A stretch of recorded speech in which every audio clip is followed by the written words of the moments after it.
Hi everyone, my name is Molly Riley McNary, and this is my final project for Dr. Shreves' History of the English Language course.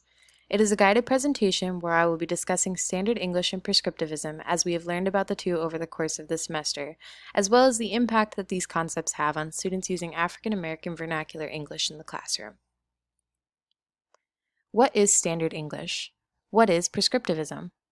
Standard English is the form of English language widely accepted as the usual correct form.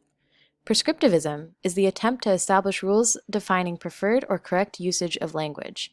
These rules may address such linguistic aspects as spelling, pronunciation, vocabulary, syntax, and semantics. Now let's begin with a brief history. Over the course of the semester, we have learned that English began like many languages under the Indo-European tree.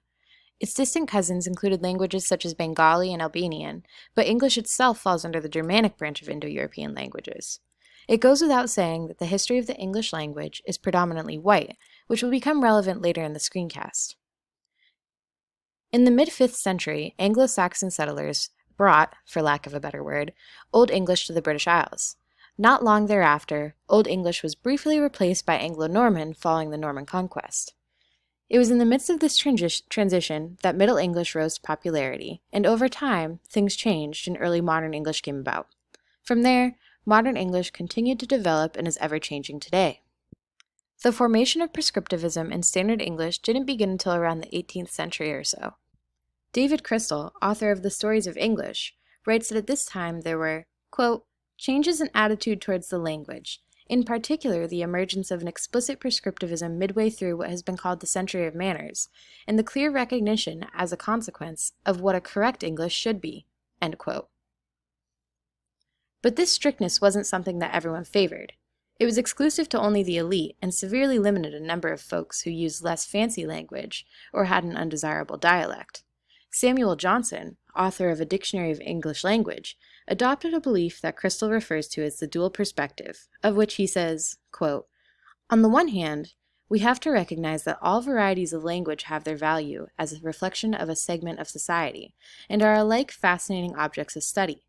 On the other hand, we have to recognize that some varieties of language, and one in particular, Standard English, have acquired special roles which give them privileged status in the eyes of the society. End quote.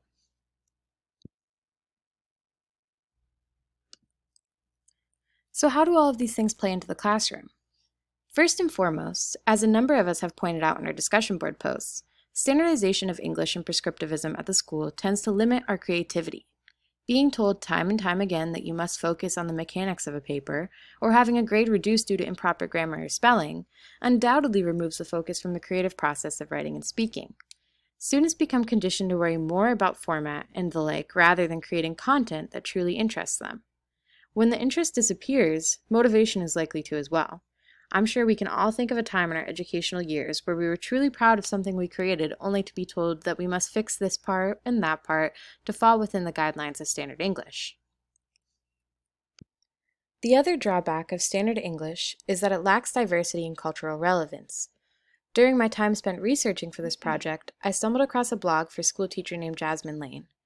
Miss Lane uses her blog to, quote, write about using research in her classroom to close the achievement gap, which Wikipedia defines as persistent disparities in measures of educational performance among subgroups of U.S. students, especially groups defined by socioeconomic status, race, ethnicity, and gender, end quote.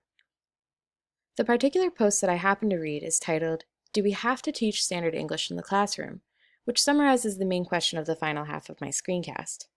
Now, Ms. Jasmine's post isn't an academic or scholarly source, but it is one that more poignantly conveys the point that I'm trying to discuss, rather than any other piece of research that I have found so far. She begins her essay with the three images that you see before you, and writes, quote, Kimberly Wilkins, April Williams, and Antoine Dodson. You probably don't know their names, but have likely laughed at their expense. The story behind the meme is important, but instead of hearing those stories, the value of what they said was negated because they spoke a dialect other than Standard American English. And unfortunately, it's true. Many of us have laughed at the videos of these individuals. But why? Let's start here. For the sake of this project, I chose to focus on the impact that the implementation of standard English in classrooms has on students who predominantly speak in African American vernacular English, or Black vernacular English, if you will. Black vernacular English is the English language dialect spoken primarily by some Black communities in America. BVE is not specific to one region, though it does vary by region. This isn't to say that any other student with their own dialect suffer any less from the implementation of standard English, but rather that BVE simply has more research and writing surrounding its challenges, making it easier to convey the general experience of every student facing similar difficulties.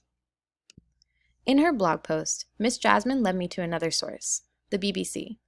They described a standard dialect as, quote, simply one local variety of a language which has become most publicly accepted in social institutions such as the media, the law, and government, end quote. In their research of standard dialects, they found that, quote, it can take just 30 milliseconds of speech, enough to say hello, for listeners to identify a person's ethnic or cultural background as being different from their own and make snap judgments about the kind of person they might be, whether positive or negative, end quote. As I mentioned previously, nearly the entire history of the English language is influenced by white folks. So it almost goes without saying that there will be some level of bias towards those who use English and how they speak it if they are not white. Black vernacular English, in this sense, faces a number of racist stereotypes, which is why America made memes out of Kimberly Wilkins, April Williams, and Antoine Dodson. It is often assumed that those who speak it are less intelligent, or perhaps crime involved, less educated, or that they're just being funny, among other things.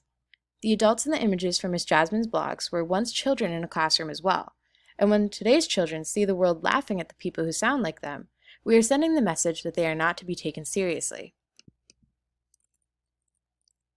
So how can we change those first 30 milliseconds of hearing someone speak, and how can we utilize the English language outside of standard English to create a more inclusive world? Well, it goes without saying that some form of standardization in the English language is necessary, but only as a baseline. In order to provide culturally relevant pedagogy to communities that need it most, educators may take that standard baseline and build up from it.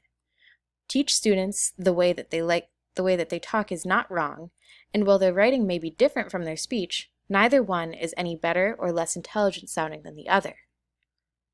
Advocating for the employment of more diverse educators also holds the potential to make an enormous difference. Teachers who understand what their students are feeling and going through are more likely to connect with them personally and develop the necessary relationships that encourage them to believe in themselves.